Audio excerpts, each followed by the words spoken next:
Hello, hi guys! Magandang hapon sa inyong lahat.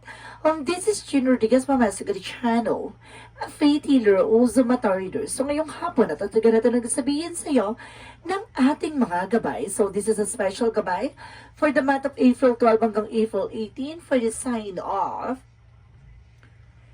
Capricorn. So, Capri, welcome to my channel. Ano kayang messages, advices ng spirit guides ang ating masasaga for today's video? Kanino kayang energy o kaganapan sa buhay ng mga Capricorn ng ating mga hagilap? So, guys, this reading is a general reading lamang, hindi lahat makaka-resonate. Kunin lamang pong makaka-relate sa inyo and comment down below kung kaninong energy ang ating nasaga. And just don't forget to like and subscribe my channel and hit the notification bell for more videos updated kasi maraming salamat po sa mga walang sawang pagsuporta sa aking channel. Lalong-lalo na yung hindi nag-skip ng ads na way pagpalain kayo ng Diyos at may kapal, siksik diglig na gumapaw na biyayang manong balik sa inyo. And of course, guys, maraming salamat sa mga nag-share ng aking video sa namang uri ng social media platforms. Maraming salamat po. So guys, let's see what is the messages, advices sa iyo ng ating mga gabay. So let's see what is the messages, advices sa iyo ang ating mga gilap. Angel Spirit, give me an information. So there's an Eight of Pentacles. So there's a focus, no? Mag-focus sa negosyo, trabaho, hanap buhay mo, no? Kung being dedicated sa ginagawa mo ay maaari mag-success ka.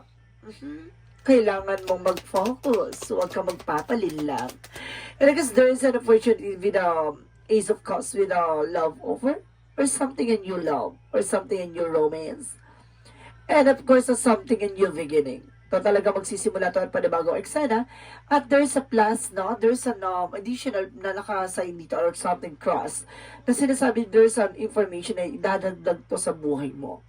Na magbibigay sa iyo ng nag-uumapaw na pag-ibig at kilig. Additional messages. And I guess there's an information with Knight of Wands for the slow and steady. No? Kumbaga may mga bagay dito na kailangan maging mahinahon ka at huwag kang padalos-dalos sa mga desisyon na gagawin mo sa buhay mo. Huwag ka masyadong pabigla-bigla sa mga gagawin mong eksena. So let's see.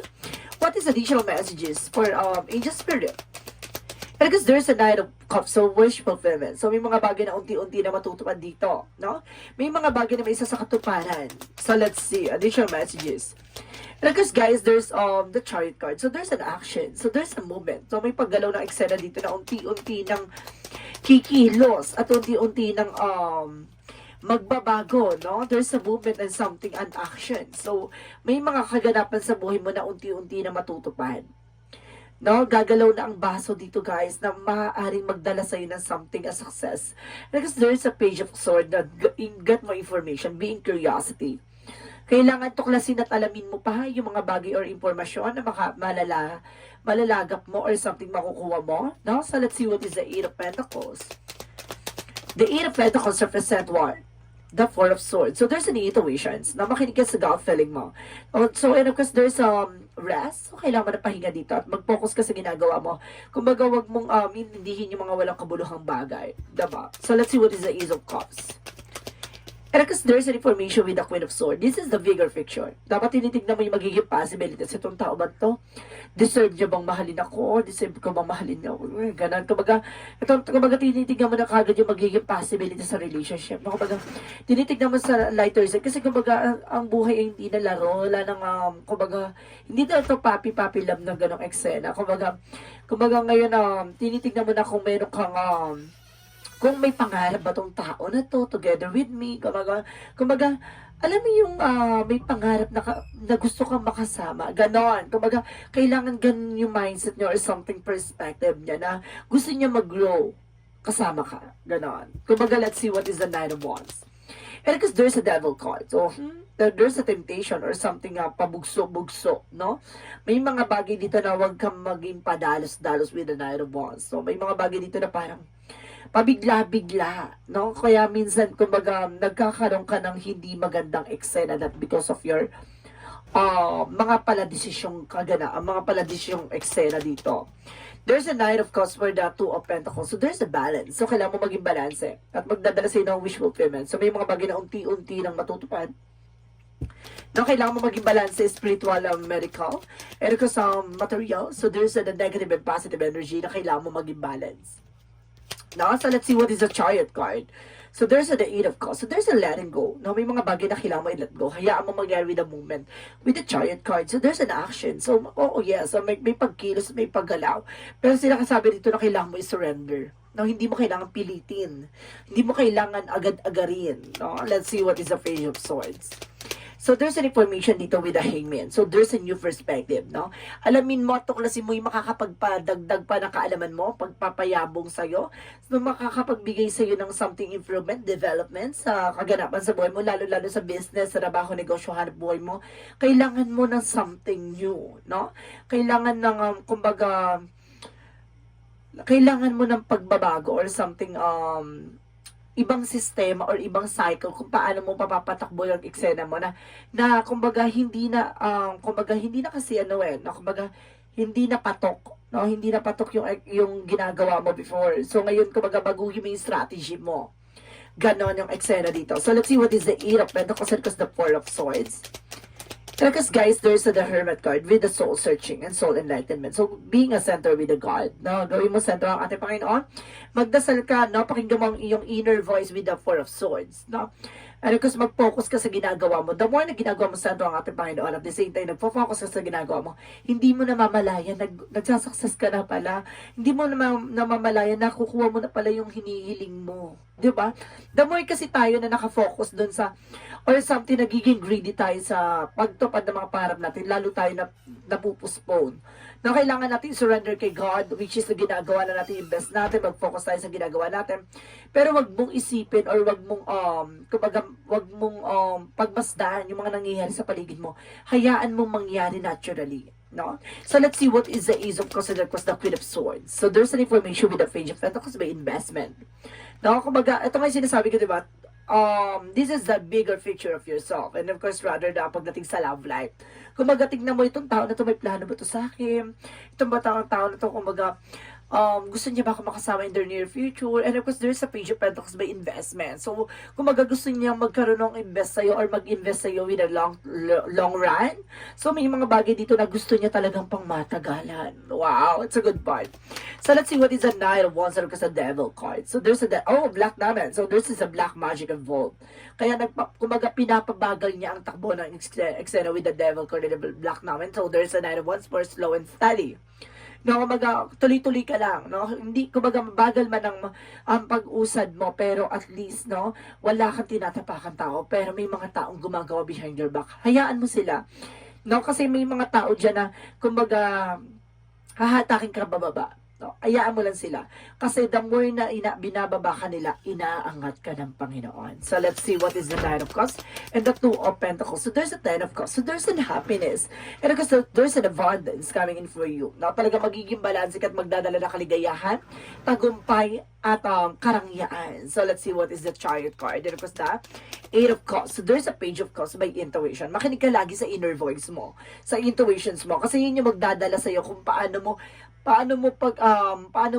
mapagtatagumpayan yung mga struggles of obstacles na nangyayari sa iyo, no? Lalo-lalo na yung mga pagdadaanan mong rough, no?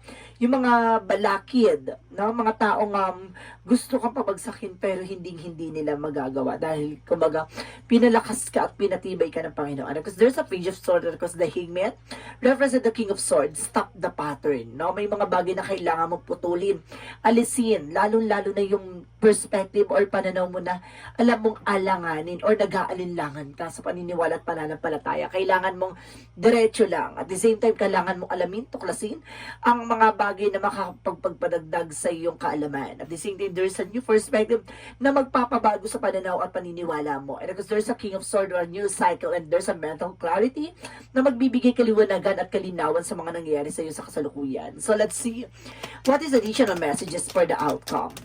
For the outcome, there's a Three of Wands. For waiting for result or waiting for a shift. May mga bagay na hinihintay ka dito. May mga bagay na ang resulta ipapalapit na. There's a development and evolution na mangyayari sa buhay mo with the Nine of Cups.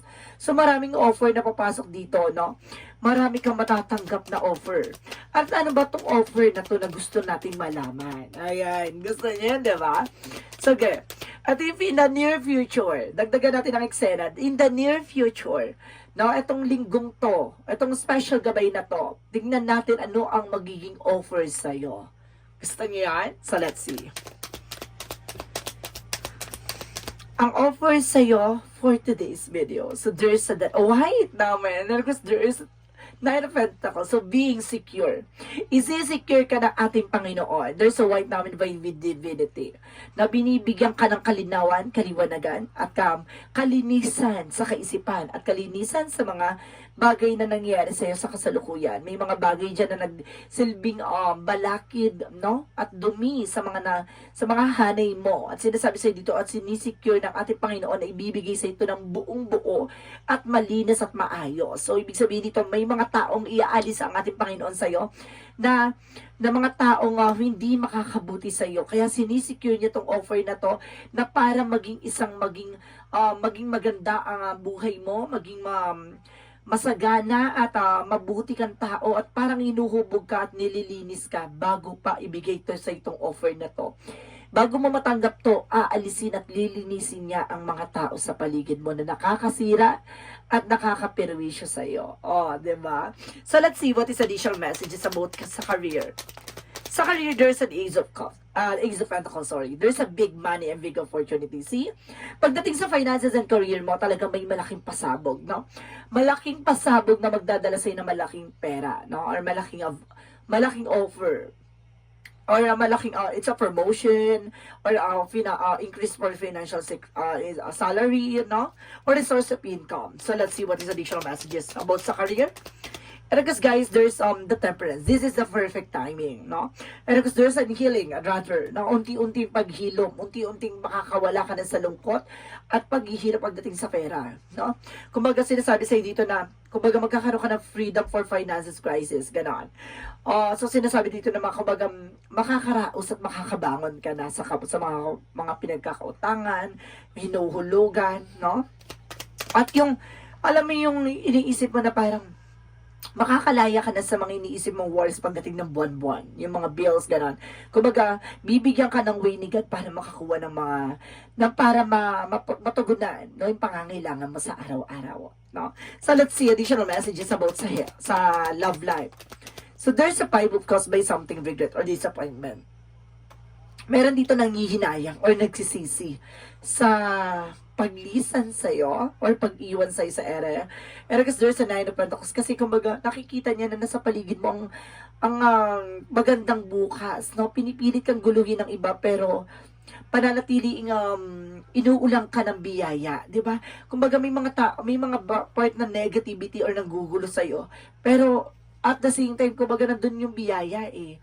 No? Kahit na pilitin nilang harangin, pero darating at darating pa din. Ang ganda ng message, no? Na kumbaga, kahit na udlutin, harangin yung mga offer na ibibigay sa iyo, darating yung panahon na darating at darating pa rin yan sa takdang panahon at pagkakataon. Ang galing. So, let's see what is additional messages about naman sa health. So, ibig sabihin, may kinalaman ng love life and health finances mo, ha? And kasi pagdating sa health mo naman, there is the Two of Cups by partnership. And because there's a Nine of Wands for the perseverance, no? Konting tiyaga lang kasi may mga bagay o nararamdaman ka dito na same kayo ng person mo.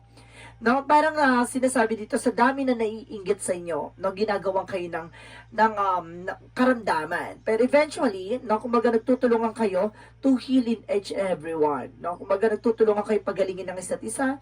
Kumbaga inaalagaan niyo ang isa't isa dito. At the same time, there's a Nine of Wands perseverance. Konting tiyaga lang, napakalapit mo na para malaman yung mga bagay o sanhi ng karamdaman. So let's see additional messages for magical fairy messages. For magical fairy messages represent what?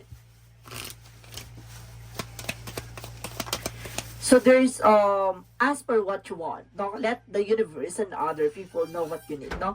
Kumbaga, hayaan mo ang ibang tao o ating ang universe na malaman, no? Or alamin or ibigay mo at humingi ka sa kanya ng gabay na kung ano yung mga bagay na kailangan mo. Minsan kasi, kumbaga, hinihintay na lang tayo, alam nila na kailangan mo yon or alam ng ating Panginoon ng ating mga gabay na kailangan mo yung mga bagay na yan. Pero inaantay niyang lumapit ka sa kanila. Diba?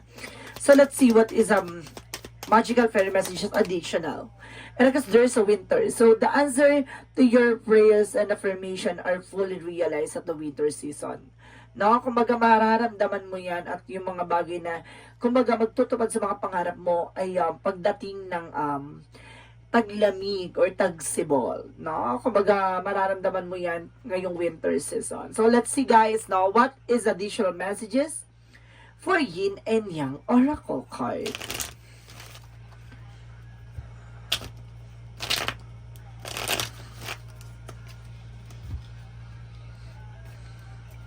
For Yin and Yang Oracle card represent what? And of course guys, there's truth, no? Expression. Ipapakita talaga ang katotohanan. No, ipapakita yan na kahit na anong pilit itago, no, yung nararamdaman talaga ang maglalabas, no, ng katotohanan. No? Ericos, kahit na anong pilit mo magpanggap o yung mga tao sa paligid mo magpanggap, lalabas ang katotohanan. And there's an cosmic purpose. Ito yung purpose mo sa buhay. No? Ang matauhan at malinawan at bigyan ng malaking biyaya ng may kapal. At the same time, there's a twin flame energy. So, yung person mo at ikaw ay maaaring there's a soulmate connection and twin flame connections. So, let's see guys now what is the synchronicities. For synchronicities, let's see. For synchronicities. And there's a summer. So, this is the summer season, no? Maaaring magkaroon ka ng mental clarity, maliliwanagan ka. There's a spiritual guidance. Kailangan mo ng albularyo dito, ha? Natutulong sa'yo linisin at alisin ng nagsisilbing balakid. So, let's see what is Arcangel Raphael messages for you. Arcangel Raphael messages, so there's a meditation, no? Ang meditation parang nire-represent dito yung devotions, prayers, no? And of course, kailangan mo mag-meditate, no? To enhance your abilities at this game, at the same time to focus and find the peace, no? And health and wellness, no? Kailangan mo ng kapayapaan dito sa kaisipan, kalinawan at kaayusan. So let's see what is additional messages for the chakra.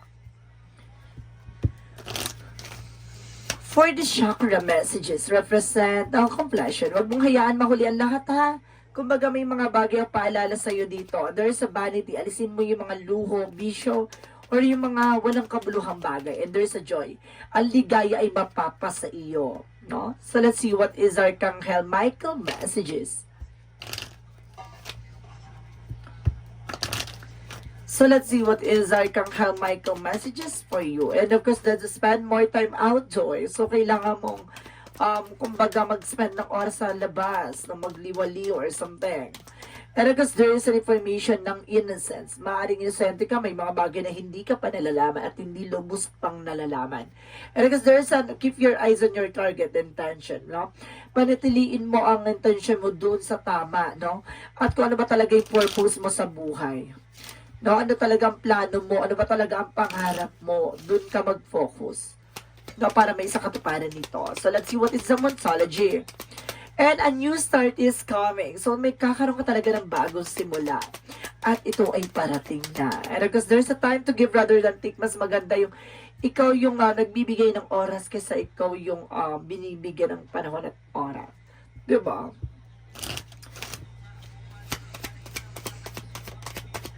And there's a wait. No? Mas maganda yung hinihintay mo. May mga bagay dito na mas maganda yung ipinagkaloob sa'yo kaysa pinilit mo lamang. And surrender to the sweetness. So, ibig sabihin dito, magkakaroon ka ng pag-ibig sa buhay mo. No? Surrender to the sweetness. Kailangan mo lang surrender na kung para sa iyo yung tao na yun ay para sa iyo. So, ilingin mo sa ating pong may kapal na yung tao na yung kapag pinaghiwalay kayo ng mga tao sa paligid mo o yung mga taong mga taong mapanakit, no? Para, diba?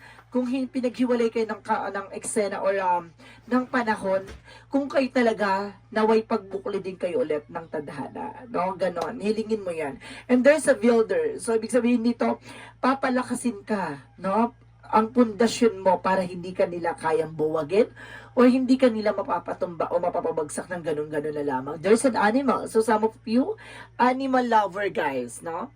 So, let's see what is additional messages for angel spirit. For angel spirit, represent what? There's a fear, no? I-acknowledge mo tong yung confidence mo na yan, no? Kumbaga kailangan maging taasamin yung confidence mo, alisin mo yung takot at pangamba mo. At the same time, there's a self-esteem, no? I-boost mo tong self-confidence. Na minsan kasi parang nawawalan ka ng gana, natatakot ka, nangangamba ka, ganon. Kailangan mong hugutin yung pananampalataya at tiwala mo, dun niya papalakasin ang loob mo. And of course, there's a courage, no? Kumbaga, yung inner strength, no? And of course, there's a face fear with a confidence. Kailangan mong labanan ng takot at pangamba mo. So, let's see what is additional messages. And because there is a snake, may ahas, may traitor, release. Kailangan mo alisin tong nagsisilbing balakid. May traitor. At they say that there's a empowerment, perseverance, no? That there's a dandelion. Talaga sinasabi na tayo na kailangan mo magtiyaga, no? May mga bagay na ipagkakalob sa'yo, maghintay ka lamang. There's a balance. Kailangan mo maging balance. Emotional, practical. At the same time, sa mga tao sa paligid mo, maging balance ka. Diba? So, let's see what is the energy. And of course, there is a woman holding a coin. So, some of you, if you are women, ikaw yung may hawak ng finances. And of course, if you are a man, no, yung person yung may hawak ng finances. At the same time, there is a third chakra, kang health chakra, well, about naman to sa health, no? Parang sinasabi dito sa akin na parang may sa heartburn or something, parang nakakaramdam ka na pa nanininikit ng dibdib or kumbaga, para ka nakakaramdam minsan na parang nabibilao kang kaganon. Kumbaga, mayroong gumagawa kasi sa'yo ng hindi maganda. At the same time, mayroong nag-hit dito na parang tumataas yung acid reflux mo or something. Hindi yun kumbaga, may taong gumagawa sa'yo para magkaroon ng ganong eksena. So, may mga bagay dito na kailangan mong mag-cleansing, no? Watch my videos, how to cleansing. Baka makatulong sa inyo, guys. And because there's an indecision, no? Kumbaga may mga bagay na nahihirapan ka magdesisyon. At the same time, there's an envy, no? Kumbaga yung ego, pride, alisin mo yan. At the same time, yung drama. Naiwasan mo yung magdrama sa buhay kasi nakakahatak yan ng negative energy. No? Imbis na solusyonan mo, no? Hanapin mo yung cause ng eksena na yon. No? Iwasan mo yung pagdadrama. Hindi siya good. So let's see what is the Jesus loving quotes. Nothing shall be open to you, no? Ibig sabihin dito, kumakatok na ating Panginoon, pagbuksan mo. Kasi may mga opportunity, pagkakalob sa'yo. May mga bagay siguro na nangyayari sa buhay mo na kailangan mong i-embrace or something, i-welcome, no? Kumbaga, ano man yan, kumbaga, magpasalamat ka kasi it's an opportunity, no? Kaya nangyayari sa buhay mo yan. May mga bagay dyan na iaalisin ng ating Panginoon. May mga bagay na mangyayari sa iyo. May mga bagay na maiipit ka sa sitwasyon. Will yan ni God. Kasi may mga bagay na para makita niya kung sino yung mga totoo sa paligid mo at the same time, paano mo masusolusyon at paano ka makakaalis sa sitwasyon na yon, no? So let's see what is the angel's answer. So there's an it's up to you. Na nasa sayo talaga ang desisyon or nasa sa'yo talaga ang solusyon. At the same time, there is a no. Marunong ka dapat humindi, hindi puro oo na lang, no? Or may mga bagay na hindi ka dapat ginagawa. At the same time, there is a helpful people. Maraming tutulong sa'yo or maraming kang tutulungan tao.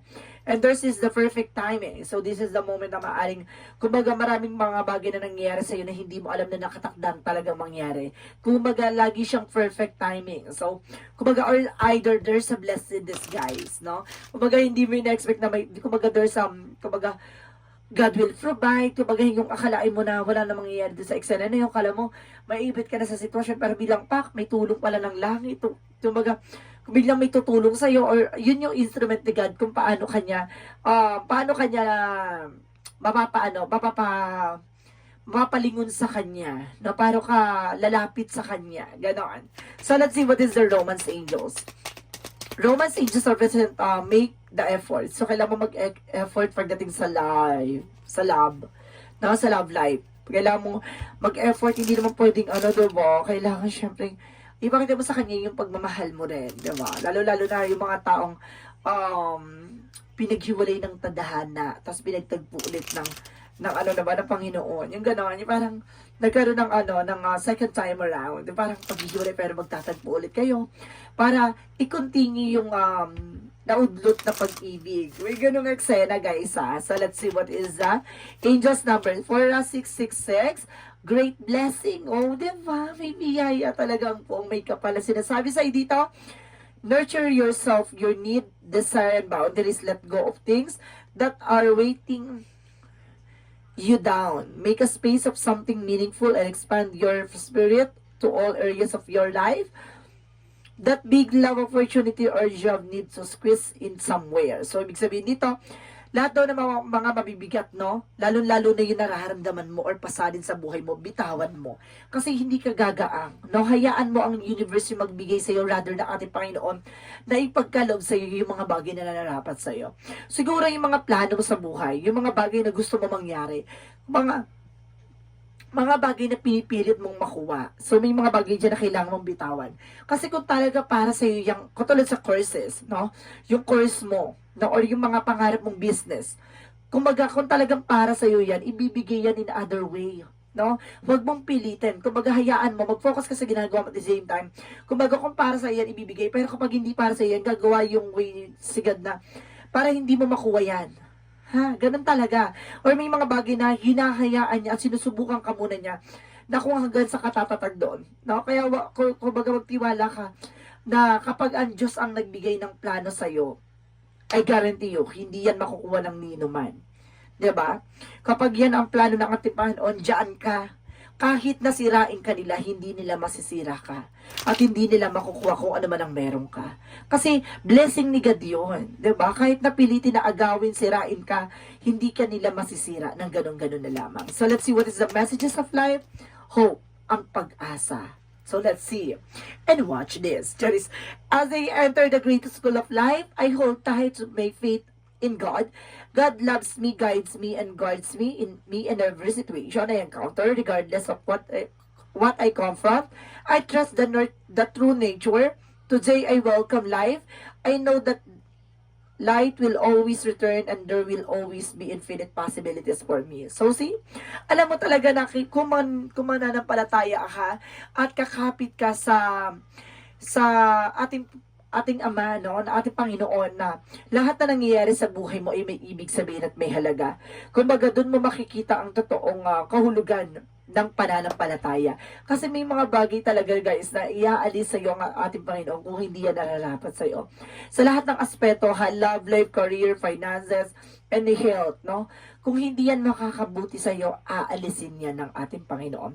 So, guys, this reading is a special gabay for the month of April 12 hanggang April 18 for the sign of Capricorn. So, Capricorn, maraming salamat for this wonderful reading. So, this reading is a general reading lamang, hindi lahat makaka-resonate. Kunin lamang po makaka-relate sa inyo. And comment down below kung kaninong energy ang ating nasagap. Maraming salamat and see you in the next video. Bye-bye and babush!